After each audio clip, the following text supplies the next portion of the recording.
साबिक नाज़रीन, आप देख रहे हैं पॉलिटिक्स विद एटमल वाले। आज के व्लॉग में हम डिस्कस करेंगे पीटीआई का गर्मा गर्म एहतजाज हुआ फैसलाबाद में। 2 अक्टूबर को जो है वो बानी चेयरमैन पीटीआई की कॉल थी कि जाली हुकूमत महंगाई और उसके साथ साथ जो है वो अदालती इस्लाहात के ख़िलाफ़ जो है पंजाब के 3 बड़े शहरों में एहतजाज किया जाए। उस सिलसिले में जो है वो फैसलाबाद, मियांवाली और मुल्तान में आज एहतजाज था।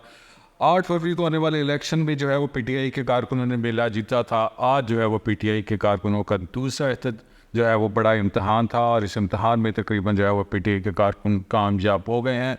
8 फरवरी के इलेक्शन में जो है वो कारकुनों ने ठप्पे पे ठप्पा लगाया था और उन 2 उम्मीदवारों को भी कामयाब करवाया था जिनके बारे में माजी में कहा जाता था कि अगर पीटीआई खंबे को जो है वो टिकट देगी तो वो भी कामयाब होंगे, और फैसलाबाद से कई खंबे जीत गए थे। और आज के एहतजाज में हमने देखा कि पीटीआई के बहुत से रहनुमाओं ने जो है वो फ्रेंडली गिरफ्तारियाँ दी। ये कौन से रहनुमा थे उनको आज हम डिस्कस करेंगे। एमएनएस जो है वो आज एहतजाज में नहीं पहुंच सके। सूबाई असम्बली के उम्मीदवार सिर्फ एहतजाज में पहुंचे थे और उस एहतजाज को जो है वो पीटीआई के वर्कर्स ने जो है वो तकरीबन जो है वो मेला लूट लिया है। पुलिस की हैवी शेलिंग थी, आंसू गैस की शेलिंग थी।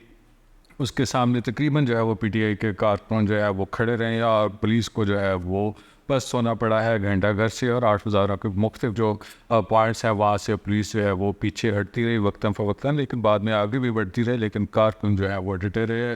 व्लॉग में सबसे पहले हम शुरू करते हैं जब से कॉल दी गई थी 2 अक्टूबर को फैसलाबाद में एहतजाज की। इसके बाद से पुलिस जो है वो खासे जारहाना मोड में थी। फैसलाबाद के मुख्तलिफ रहनुमाओं की गिरफ्तारियों के लिए छापे मारे गए थे। कुछ रहनुमाओं को गिरफ़्तार भी किया गया था, जैसे कि जो है वो हाजी इस्माइल सीधा को गिरफ़्तार किया गया। उसके बाद जो है वो हसन नियाज़ी को गिरफ़्तार किया गया और जामिया रिज़विया चांग बाज़ार में एक रेड किया गया साहबज़ादा अहमद रज़ा की गिरफ़्तारी के लिए। वो तो गिरफ़्तार नहीं हो सके, लेकिन वहाँ से उनके भाई हसन रज़ा को गिरफ़्तार कर लिया गया। इसके अलावा जो है वो शहर के मुख्तलिफ़ इलाकों से मुख्तलिफ़ रहनुमाओं को गिरफ़्तार तो किया गया लेकिन छोड़ दिया गया। और आज जो है वो एक इम्तहान था। 2 अक्टूबर को फैसलाबाद में एहतजाज का फैसलाबाद का कारकुनान जो है वो एक्सपेक्ट कर रहे थे कि उनके लीडर्स जो है वो बड़े एहतजाज को लीड करते हुए घंटाघर पे पहुंचेंगे, जहां पे पहुंचने की कॉल दी गई थी पीटीआई के एमपीएस एमएनएस की तरफ से। लेकिन एमएनएस जो है उनको हम थोड़ा पहले डिस्कस करते हैं। एमएनएस जो है वो पार्टी ने एक पॉलिसी बनाई। इस पॉलिसी के मुताबिक जो है वो एमएनएस को एहतजाज से बाहर रहने की कॉल दी गई थी क्योंकि असम्बली का इजलास जो है वो एक्सपेक्टेड है। इसके अलावा जो है वो उनकी अगर गिरफ्तारियाँ हो जाती हैं तो असम्बली में एहतजाज जो है वो इजलास के दौरान जो आईनी इस्लाहात और अदालती इस्लाहात के हवाले से इजलास है वहाँ पर उनका जो है वो वोट नहीं होना था। इस वजह से जो है वो एमएनएस को रोका गया था कि वो एहतजाज में शिरकत नहीं कर सकें। लेकिन एमएनएस के वीडियो मैसेज जो है वो सोशल मीडिया के ऊपर और मुख्तलिफ जो व्हाट्सएप के ग्रुप्स हैं उनमें घूमते रहे। अलबत्ता जो है वो सूबाई असम्बली के उम्मीदवार जो है वो उन्होंने एहतजाज को लीड किया, जैसे शाल अहमद कासरो हैं, उन्होंने एक एहतजाज को लीड किया। बड़ी रैली लेके जो है वो घंटाघर पहुँचे हैं और इसके साथ साथ राना असद उमर दराज थे। इन दोनों ने जो है वो घंटाघर पहुँचे हैं कारकुनों के साथ, लेकिन वहाँ पे जाके इन्होंने जो है वो एक गिरफ़्तारी दी है। पुलिस ने तकरीबन जो है वो एक फ्रेंडली तौर पे इनको गिरफ़्तार किया है। डीएसपी मौके पे गए हैं, उन्होंने जाके शेक हैंड किया और इसके बाद इनको एक गाड़ी में बैठा कर ले गए हैं। और इसी तरह हाजी इस्माइल सीधा की गिरफ़्तारी हुई है, उनको भी आप वीडियो में देख सकते हैं। बिल्कुल ये फ्रेंडली गिरफ़्तारी थी। उसके साथ साथ आदिल परवेज़ गुजर हैं। आदिल परवेज़ गुजर को तो पुलिस ने जो है वो वज़ीर सदर हैं पीटीआई के, और साथ साथ जो है वो साबिक़ एमपीए भी हैं। उनको तो पुलिस ने जो है वो वीगो डॉलर में जो है वो गिरफ़्तार करके लेके गई है, जिसके बारे में कहा जा रहा है कि आदिल परवेज़ गुजर ने जो है वो बड़ी मज़ामत की। हालांकि आप वीडियो में देख सकते हैं उन्होंने मज़ामत नहीं की। इसके साथ साथ जो है वो और भी रहनुमा जो है वो जुवैद आज़मान जो है BP 107 से MP हैं, और उसके साथ जो है वो BP 106 से एहसन रज़ा खैर हैं, ये भी गिरफ़्तार हुआ है। तादलिया वाला से गिरफ़्तारियाँ हुई हैं, जड़ा वाला से गिरफ़्तारियाँ हुई हैं, और इसके साथ साथ जुमरा से जुनैद अफजल सही गिरफ़्तार हुए हैं। अहमद मुश्तबा चौधरी भी गिरफ़्तार हुए हैं। PP 113 से नदीम सादक डोगर जो है वो गिरफ़्तार हुए हैं। लेकिन थोड़ा सा हम डिस्कस करते हैं फ़र्क क्या पड़ा है। फ़र्क ये पड़ा है कि जो एहतजाज जो है वो पीटीआई के एमपीएस कर रहे थे या रैलियों को लीड कर रहे थे, जब वो घंटाघर के करीब करीब पहुंचे हैं तो पुलिस ने बड़े एहतराम से प्रोटोकॉल के साथ जो है वो बहुत से एमपीएस को गिरफ़्तार किया और उनको जो है वो बड़ी गाड़ियों में वीगो डॉलर्स में या उसके साथ साथ जो है वो ट्रोला गाड़ियों में जो है वो शिफ्ट कर लिया, उनको मुख्तलिफ थानों के अंदर या मुख्तलिफ महफूज मकामात के ऊपर जो है वो उनको गिरफ़्तार करके ले गई। लेकिन जो है वो नदीम साद गडोगर को आप वीडियो में देख सकते हैं, अभी भी 113 से पहली दफ़ा MP हुए हैं, और उनके साथ साथ अब्दुल्ला खान तोमर है, वो भी इसी कॉन्स्टिट्यूंसी से 8 फरवरी का इलेक्शन जो है वो टिकट के उम्मीदवार थे। लेकिन इन दोनों को पुलिस ने जो है वो कारकुनों के साथ प्रिजन वैन में बिठाया है। ये जो है वो मुमकिन है कि पुलिस की कोई स्ट्रेटजी इस वाले से ना हो, लेकिन नदीम साद गडोगर जो हैं चूँकि अपने कारकुनों के साथ बड़े ज़बरदस्त किस्म के एफिलिएशन अटैचमेंट रखते हैं, गुज़श्ता रात जो है उनके डेरों के ऊपर बड़ा एक ज़बरदस्त किस्म का भारी भरकम पुलिस के स्क्वाड के साथ जो है वो एक रेड हुआ था। बड़ी तादाद में गाड़ियाँ थी, पुलिस के मुलाजमीन थे। इसके अलावा अब्दुल्ला खान तोमर के डेरे के ऊपर, उनके घर के ऊपर रेड हुआ था, उनके कारकुनों को पुलिस ने गिरफ्तार भी कर लिया था। इसके अलावा घर के अंदर तोड़ फोड़ भी हुई थी, और इसके बावजूद जो है वो आज जो है वो पुलिस ने उनको गिरफ़्तार करके प्रिजन वैन में जो है वो शिफ्ट किया है। नदीम साद गडोगर को, अब्दुल्ला खान तोमर को आप दोनों को एक फ्रेम में देख भी सकते हैं। थोड़ा डिस्कस करते हैं घंटाघर में क्या हुआ।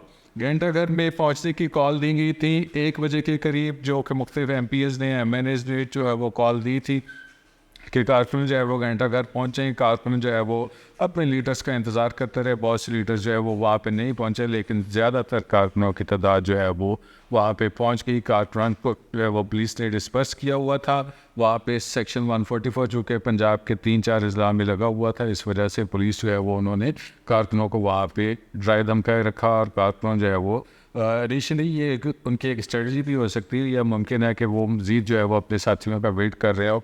लेकिन कारकुन जो है वो इब्तदाई तौर पे थोड़ा पीछे थे, लेकिन उसके बाद जो है वो जब उनके रहनुमाओं की गिरफ्तारियाँ हो गई, इसके बाद जो है वो तहरीक इंसाफ पंजाब के सदर हमाद अज़हर जो है वो भी वहाँ पे पहुँचे, क्योंकि ज़्यादातर क़यादत जो है वो पुलिस की हिरासत में चले गई थी। हमाद अज़हर जो है वो उन्होंने वहाँ पे पहुँच के जो है वो एहतजाज को लीड करने की कोशिश की, लेकिन चूँकि आगे जो है वो आंसू गैस की शेयरिंग हो रही थी, इस वजह से चिनौड़ बाज़ार चौक में तो वो पहुँचे, लेकिन घंटाघर पुलिस ने उनको नहीं पहुँचने दिया।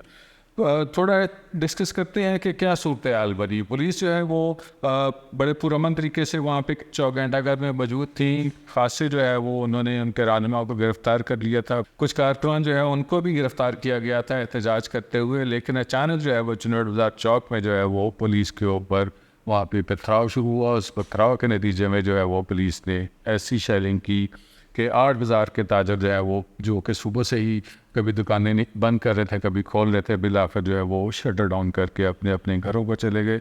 बहुत ज़बरदस्त किस्म की शेलिंग थी। तकरीबन जो है वो 14 से 15 मीटर का जो है आंसू गैस की शेल जो है वो जाके गिरता है अगर उसको गन से फायर किया जाए, और उसके जो धुएँ के असरात हैं वो तकरीबन जो है वो सैकड़ों फुट तक जो है वो उसके साथ जो है वो महसूस किए जा सकते हैं। PTI के कारकुनों ने पुलिस के जो है वो शदीद किस्म की शेलिंग को फेस किया है। इसके बावजूद जो है वो उन्होंने पुलिस को तवील अरसा तक इंगेज किए रखा। ये आज तक की सूरत हाल थी। PTI जो है वो बुनियादी तौर पर ये चाह रही थी कि कारकुनान जो है वो थोड़े मोटिवेट हों, और उसके साथ साथ जो है उनके लीडर्स जो है वो उनकी मोटिवेशन में रोल प्ले करें। लेकिन फैसलाबाद की हद तक अगर हम बात करें तो यहाँ पे लीडर्स ने मोटिवेशन के हवाले से जो है वो इतना खासा कोई इम्पोर्टेंट रोल जो है वो प्ले नहीं किया। अलबत्ता जो है वो कुछ एक दो जो रहनुमा है उनकी तरफ से हमने देखा कि वहाँ पे मज़ाहमत भी हुई, और उन्होंने भरपूर किस्म की रैलियाँ जो है वो करते हुए घंटाघर की तरफ पहुँचे। अलबत्ता जो है वो आगे जाके उनकी तरफ से गिरफ्तारियाँ ही हो गई, लेकिन जो है वो ज़्यादातर लोगों की, ज़्यादातर रहनुमाओं की फ्रेंडली गिरफ्तारियाँ थी। कारकुनान जो है वो उन्होंने ज़बरदस्त किस्म का पुलिस को इंगेज किए रखा।